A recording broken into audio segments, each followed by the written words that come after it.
पहले हमारे आवाज साहब ने इलेक्शन के पहले, जब इलेक्शन था एमएलए का, उसके पहले कहा गया था कि हम हैंगिंग मार्केट बनाएंगे, वो भी टाइट फिक्स हुआ।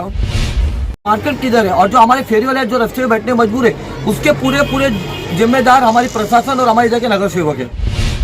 और जो गुंडे चलाते हैं, जो गुंडे फेरी वाले जो माफिया है, उन लोग इनसे 150-200 रुपए लेते हैं। हमारे जो इधर के जो एमएलए साहब है, वो एक तरह के नरेंद्र मोदी जी के रिश्तेदार लगते हैं मुझे, क्योंकि उनका भी कहना ये है कि चुनाव में जो बोला जाता है वो किया नहीं जाता है। ये नहीं करने का दिन ट्रैफिक फ्री मुमरा कभी नहीं हो सकता है। आप कितना भी स्टैंड बना लो, कितना भी पुलिस वाले खड़ा कर दो, पुलिस वाले 24 घंटा कार्रवाई नहीं करते। इसका जिम्मेदार तो मैं उन भ्रष्ट अधिकारियों को मानूंगा जो सालों से यहाँ तैनात है। उनकी नियम के अनुसार उनकी हर 3 साल में बदली होनी चाहिए।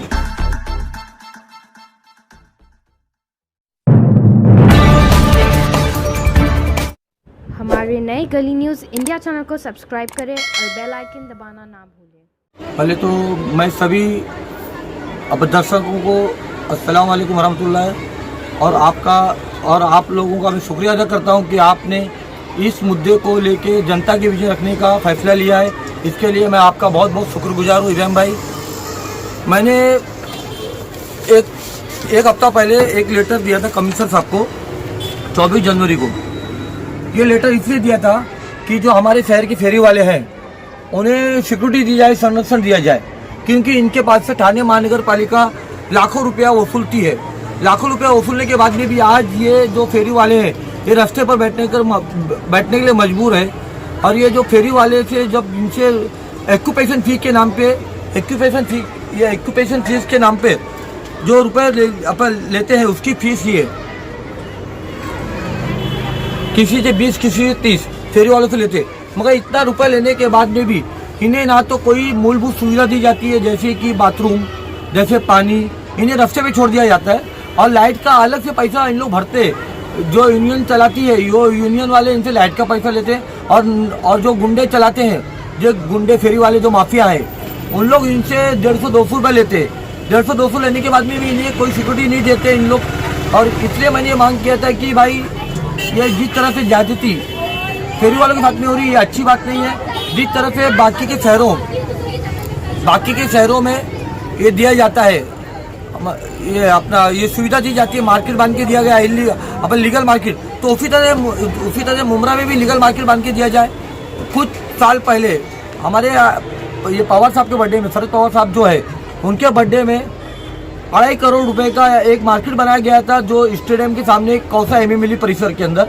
वो 2.5 करोड़ का मार्केट गया किधर? उधर पे जिस तरह से इन लोग बोलते हैं कि फेरी वाले इतना अंदर नहीं आते, क्यों नहीं आते? अगर प्रशासन चाहे तो सब कुछ होता है, प्रशासन नहीं चाहे तो कुछ नहीं होता है। और कुछ साल पहले हमारे आवाज साहब ने इलेक्शन के पहले, जब इलेक्शन था एमएलए का, उसके पहले कहा गया था कि हैंगिंग मार्केट बनाएंगे गुलाब पार्क मार्केट में, वो भी टाइट फिक्स हुआ उनका। खाली वो भी हमारे जो इधर के जो एमएलए साहब है, वो एक तरह के नरेंद्र मोदी जी के रिश्तेदार लगते हैं मुझे, क्योंकि उनका भी कहना ये है कि चुनाव में जो बोला जाता है वो किया नहीं जाता है। वो खाली एक शब्द रहता है जो हम बोल के जीत जाते हैं। तो उसी तरह से हमारे आवाज साहब भी जीते हैं, ये बोल के जीते हैं। तो मार्केट किधर है? और जो हमारे फेरी वाले जो रास्ते में बैठने मजबूर है, उसके पूरे जिम्मेदार हमारी प्रशासन और हमारे इधर के नगर सेवक है। ये तो मैं एक आपको कहावत बताऊंगा कि जो बेचारे गरीब फेरी वाले हैं ये किस हाल में जीते हैं, ये तो सिर्फ वही जानते हैं। एक कहावत है, कब्र का हाल मुर्दा जानता है, कि कब्र में क्या क्या तकलीफें होती है। ये जो फेरी वाले जो बेचारे हाथ गाड़ी लेके आते हैं, भाड़े पे या तो बनाते हैं, कोई कर्जा वर्जा लेके ये आते हैं, म्यूनसिपालिटी आती कार्रवाई करती है, कुछ गाड़ियों को तोड़ देती है। गाड़ी को तोड़ती तो है, बाद में फिर कुछ गाड़ियों को इन लोग छोड़ते क्यों है? लेके जाते हैं, छोड़ते क्यों? दंड लेके, दंड से भी इनको लाखों रुपए वसूलते इन लोग। तो इनको सुविधा देने पे असमर्थ क्यों है? हमारी अखिल भारतीय दिव्यांग सेना की तरफ से हमारी कमिश्नर साहब को एक ही मांग की गई है 24 जनवरी को, कि पहले तो इन्हें फेरी वाले माफिया की तरफ से इन्हें संरक्षण दिया जाए, सिक्योरिटी दी जाए, क्योंकि फेरी वाले माफिया इनसे फेरी वालों से 200 से 300 रुपया वसूलते हैं। और उसी साथ में म्यूनसिपालिटी भी वसूलती है 20 से 30 रुपया एक्यूपेशन फी के नाम पे। और कुछ यूनियन जो है बना के रखे, यूनियन वाले भी पैसे लेते। पैसे लो आप, पैसे लीजिए आप, मगर उनको कुछ सुविधा भी दो ना आप, एज पर लॉ। और मैंने ये भी मांग किया हूँ 2014 का जो राष्ट्रीय फेरी वाला धोरण था, राष्ट्रीय फेरी वाला धोरण को अमल में लाया जाए। अमल में लाया जाए ताकि जो हमारे फेरी वाले हैं उन्हें उनका हक मिले। आज देखिए रहेंगे आपने दादर है, चेंबूर है, ऐसा कंजेस्टेड एरिया के अंदर भी पहले फेरी वाले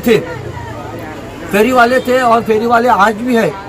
उधर नियम बना लिया गया, उधर पे दिन रात 24 घंटा म्यूनसिपालिटी की गाड़ी खड़ी रहती है। एक हद दी गई, एक लिमिट दी गई है। लिमिट के बाहर अगर फेरी वाला जाता है तो उस पर कार्रवाई तुरंत होती है। इसी तरह यहाँ पे अभी अगर इस तरह का अगर इन लोगों ने कुछ बनाया, डे नाइट का एक सिस्टम बना के फेरी वालों के लिए तो रोड पे म्यूनसिपालिटी तैनात की गई, तो हो सकता है इधर भी बहुत हद तक सुधार हो सकता है ट्रैफिक के अंदर। ये नहीं करने का ट्रैफिक फ्री मुमरा कभी नहीं हो सकता है। आप कितना भी स्टैंड बना लो, कितना भी पुलिस वाले खड़ा कर दो, पुलिस वाले 24 घंटा कार्रवाई नहीं करते। वो देखते आते चले जाते। तो इस बारे में जब मैंने पत्र व्यवहार किया कमिश्नर साहब से कि भाई राष्ट्रीय फेरी वाला धोरण को इधर लागू किया जाए, और इसी तरह की कई मांग को लेके मैंने जब मांग किया, उसके बाद में मैंने इस पत्र को हमारे सभी मीडिया भाइयों को भेजा। तो मीडिया भाइयों ने इसे बढ़ चढ़ कर हिस्सा लेके लगाया। महाराष्ट्र टाइम में न्यूज़ आई है, उर्दू तारा में न्यूज़ आई है, टाइम्स ऑफ इंडिया में न्यूज़ आई है, और कई चैनलों पे न्यूज़ चली है, जो फेसबुक यूट्यूब है उस पर भी न्यूज़ चली है। अब भी देखना है कि प्रशासन क्या कर रही है और क्यों नहीं करती है, कि मुमरा के बारे में ये रवैया क्यों है। कलवा में आप चले जाइए, कलवा में आपको मार्केट मिलेगी लीगल। हाँ, कलवा में ऐसे फेरी वाले रोड पे नहीं बैठते। इसका जिम्मेदार कौन है सुबह? ये जो नहीं हो रहा है कई सालों से मुद्दा है, तो जिम्मेदार किसको मानते हैं? इसका जिम्मेदार तो मैं उन भ्रष्ट अधिकारियों को मानूंगा जो सालों से यहाँ तैनात है। उनकी नियम के अनुसार उनकी हर 3 साल में बदली होनी चाहिए। मगर उनकी बदली नहीं होती है। कुछ राजकीय पुरानी लोग रहते हैं, जैसे उनके आशीर्वाद से नहीं होती है। ये होना जरूरी है। जब तक ये नहीं होगा, जब तक हमारा मुमरा सुधरेगा नहीं, ना फेरी वालों को उनका हक मिलेगा। और ये हक दिलाने के लिए हमारी अपंग सेना उतरेगी इंशाल्लाह, फेरी वालों को भी उनका हक दिलाएगी। इसके लिए मैं पूरा प्रयासरत हूँ, पूरी जोर शोर से मैं कार्रवाई कर रहा हूँ कि बाबा इनको भी इनका हक मिलना। जिस तरह से मैंने माजूरों को हक दिलाया, उनको हक की रोटी खिलाया, आज फेरी वालों को भी दिलाऊंगा। उसके लिए मुझे बहुत तकलीफें सहन करनी पड़ेगी, मैं तकलीफें भी सहन करूँगा।